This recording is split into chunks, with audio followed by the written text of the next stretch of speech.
तुर्की में आए भूकंप से तबाही की तस्वीर एबीपी न्यूज़ का कैमरा आपको लगातार दिखा रहा है। हमने आपको गाजियांतेप की तस्वीर दिखाई, हमने आपको पजारचिक का हाल बताया, हमने आपको नूरदागी दिखाया और अब हम आपको बताना चाहते हैं कि अंताकिया शहर किस तरीके से बर्बाद हुआ है इस भूकंप के अंदर। और ज़रा तस्वीर देखिए, 1 2 3 4 5 6 7 8 9 10 11 12 1 दर्जन से ज़्यादा इमारतें, बहुमंजिला इमारतें तो मैं अपने सामने इस एक फ्रेम के अंदर गिन पा रहा हूँ। ऐसी अनगिनत इमारतें इस शहर के अंदर टूटी हैं, खंडहर हुई हैं, बर्बाद हुई हैं। कई लोग इसके अंदर दबे रह गए, कई लोग इसके अंदर मारे गए हैं और अभी तक सर्च एंड रेस्क्यू की जो टीमें हैं वो उन लोगों तक भी नहीं पहुँच पाई हैं। भारत की एनडीआरएफ की टीम भी यहाँ पर सर्च एंड रेस्क्यू के ऑपरेशन के अंदर तैनात है। एनडीआरएफ के जो दस्ते हैं पहुँचते ही यहाँ पर वो लोग काम में जुट गए हैं और इस यहाँ पर जो अभी तक एनडीआरएफ का ऑपरेशन है उसमें उन्होंने एक इमारत से 4 डेड बॉडीज निकाली हैं। लेकिन यहाँ पर अंबार लगा हुआ है, ऐसा लगता है कि यहाँ पर इस शहर के ऊपर मौत ने साक्षात तांडव किया था।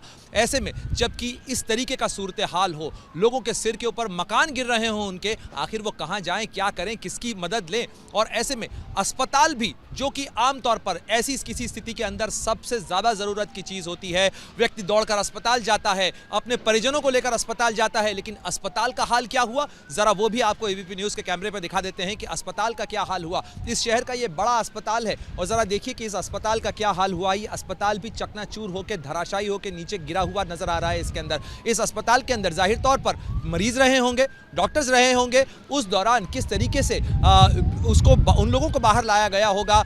यहाँ पर हो सकता है छोटे बच्चे हों जो कि नियोनेटल केयर के अंदर हो, नवजात बच्चे हों, जो यहाँ पर जो है गर्भवती महिलाएं हों। ऐसी कई चीज़ें अस्पताल के अंदर होती हैं। अस्पताल और अस्पताल के आसपास की बिल्डिंग्स जो हैं उनका ये सूरत हाल है। साथ ही ये ज़रा देखिए, यहाँ पर ये एक बिल्डिंग जो है वहाँ पर तो अब बिल्डिंग का नामो निशान नज़र नहीं आ रहा है। केवल जो नज़र आ रहा है वो मलबा है, जिस मलबे को ये बड़े बड़े बेलचे, ये बड़ी बड़ी मशीनरी जो हैं वो लाद रही हैं, समेट रही हैं। इस बिल्डिंग के अंदर कौन था, किसी का घर था, किसी की दुकान थी, किसी का अरमान था, वो सब कुछ बर्बाद हो चुका है यहाँ पर। और इस तरीके से एक यहाँ भी आप देखिए, जहाँ तक नज़र जा रही है दूर दूर तक यहाँ पर केवल खंडहर इमारतें नज़र आ रही हैं। ज़रा वो सामने मकान देखिए, उस मकान का हाल क्या हुआ है।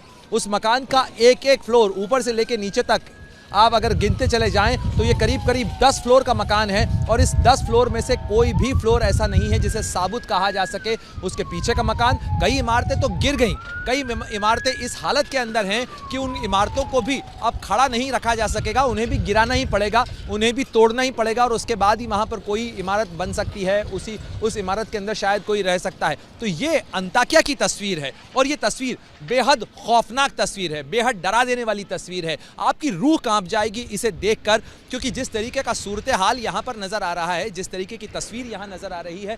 और इस सड़क के ऊपर फिलहाल यहाँ पर जो वाहनों का काफिला आप देख रहे हैं, इसमें अधिकतर जो हैं ये इमरजेंसी वाहन हैं, इमरजेंसी साधन हैं, या वो चीज़ें हैं जो कि या तो मलबा यहाँ से ले जाया जा रहा है, हैवी मशीनरी और जेसीबी यहाँ से लाई जा रही है। और केवल ये एक सड़क के एक तरफ की तस्वीर नहीं है, बल्कि दूसरी तरफ भी अगर आप देखें तो यहाँ भी ये ऐसा लगता है कि यहाँ भी इस पूरी सड़क के ऊपर दूर दूर तक जहाँ नज़र जा रही है वहाँ गिरी हुई इमारतें नज़र आ रही हैं।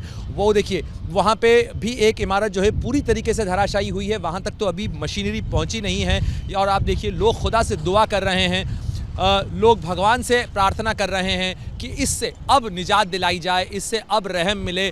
और उन लोगों के चेहरे का भाव आप देख सकते हैं कि ऊपर वाले ने क्या किया है, ऊपर वाले का ये कैसा न्याय है। और शायद लोगों के पास में अब केवल बस एक उम्मीद बची है जिसका दामन थामकर वो यहाँ पर ज़िंदगी को बचाना चाहते हैं, ज़िंदगी को समेटना चाहते हैं। और इस तरीके से ये अंताकिया शहर की तस्वीर है। हम आपको अलग अलग शहरों के अंदर जाकर तुर्की के इस भूकंप प्रभावित इलाके का ग्राउंड ज़ीरो रिपोर्ट हम दिखा रहे हैं। हम आपको बता रहे हैं कि यहाँ पर किस कदर यहाँ पर तबाही हुई है, किस तरीके की यहाँ पर बर्बादी हुई है। और इस बर्बादी और तबाही के बीच में कितना मरने वालों का आंकड़ा है, ये आंकड़ा कहाँ जाके रुकेगा, इसका अंदाज़ा फ़िलहाल कोई नहीं लगा सकता है, क्योंकि ये आंकड़ा लगातार बढ़ रहा है। और इन इमारतों के अंदर से जैसे जैसे डेड बॉडीज़ निकल रही हैं वैसे वैसे ये आंकड़ा बढ़ता जा रहा है और साथ ही मौत का, दर्द का बोझ बढ़ता जा रहा है।